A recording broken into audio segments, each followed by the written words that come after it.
Robin, 80% of Americans believe in miracles, and recent polls show that nearly half of Americans say they have personally witnessed or experienced a miracle. The Amaral family in the old fishing town of New Bedford, Massachusetts, are sure they have. Joe Amaral says he's always been a believer in saints and miracles, a faith reinforced by the simple fact that he is now walking on his own.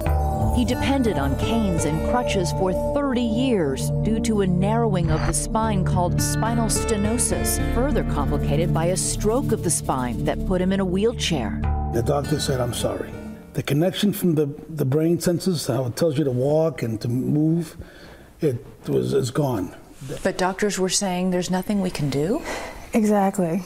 It was very difficult, because I couldn't do anything to help him. And yet you would come to church, you would come to Mass every week and struggle to get up those stairs. Yeah, it was difficult because there's no, at this particular church, there's no elevator. He'd work his way up the stairs, the huge granite staircase that we have outside. He'd come on up on those forearm crutches, pronated in a sense, leaning forward, dragging his legs behind. And it touched me very much to see this man's great faith when he would heroically bring himself when I would distribute Holy Communion. That deep belief was at the center of what Joe and Father Landry call a miracle.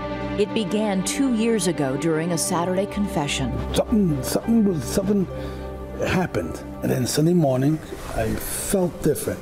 Not physically great, but felt like a calmness and peace. Joe says he then prayed hard to a spiritual hero of his, Pope John Paul II. He believed in divine providence. What did you pray for? So I prayed to understand God's will. I never prayed to walk. Just to understand why this is happening to you. His will.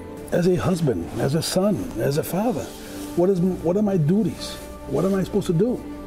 And then in coincidence, after he said his prayer, turn on the TV, and there he is. It was a documentary about John Paul II called Witness to Hope. He calls out to the world, "Be not afraid."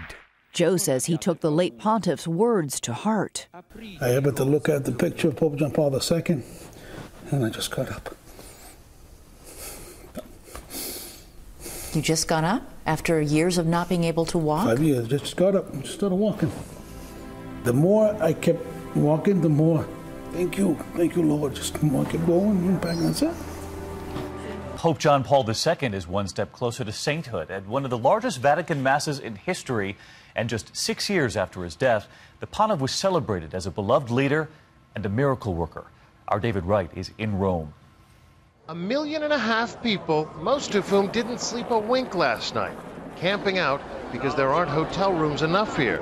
Plus, all of them wanted to stake out a good spot. Pilgrims from all over the planet drawn here for him. The last time all these people gathered here to honor Pope John Paul was for his funeral 6 years ago. And this event is in many ways a bookend to that one. Back then they were chanting Santo Subito, Sainthood now. And today the church is answering their prayers. Secundus Papa. From now on, Pope John Paul shall be called Blessed, Pope Benedict proclaimed in Latin. With that, they unveiled a tapestry hung from the window in St. Peter's, an emotional moment for this crowd. Then the French nun, miraculously cured of Parkinson's disease after she prayed to the late Pope, quietly approached the altar. That chalice contains a vial of John Paul's blood, taken during a medical procedure. Now it's a precious relic of the church. On April 27 next year, which is the second Sunday of Easter, or the Sunday of Divine Mercy, both John the 23rd and John Paul II will be canonized. The Pope has defined John Paul II as a great visionary, a new Saint Paul. He has said that celebrating these two canonizations together was meant to be a sign for the Church of appreciation of the sanctity of these great popes and witnesses of our times.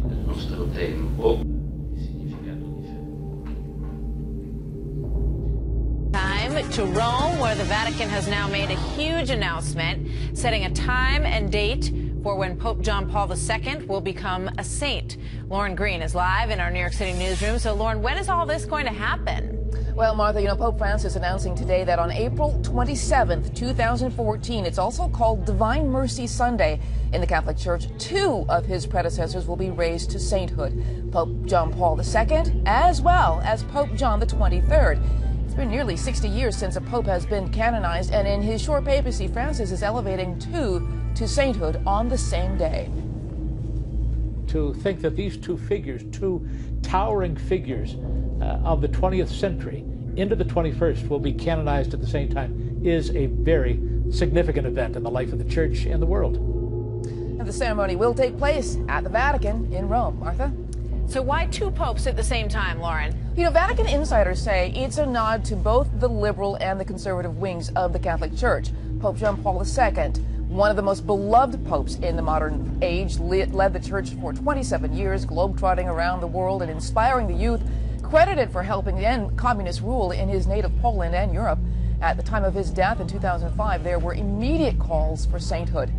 John the 23rd was supposed to be a caretaker pope, but during his 5 years from 1958 to 1963, instigated the Second Vatican Council. It's a gathering of church leaders, which experts say upended many of the church's traditions, something, of course, Pope Francis is known for doing, and doing now, and requiring no second miracle to canonize the man known as the Good Pope.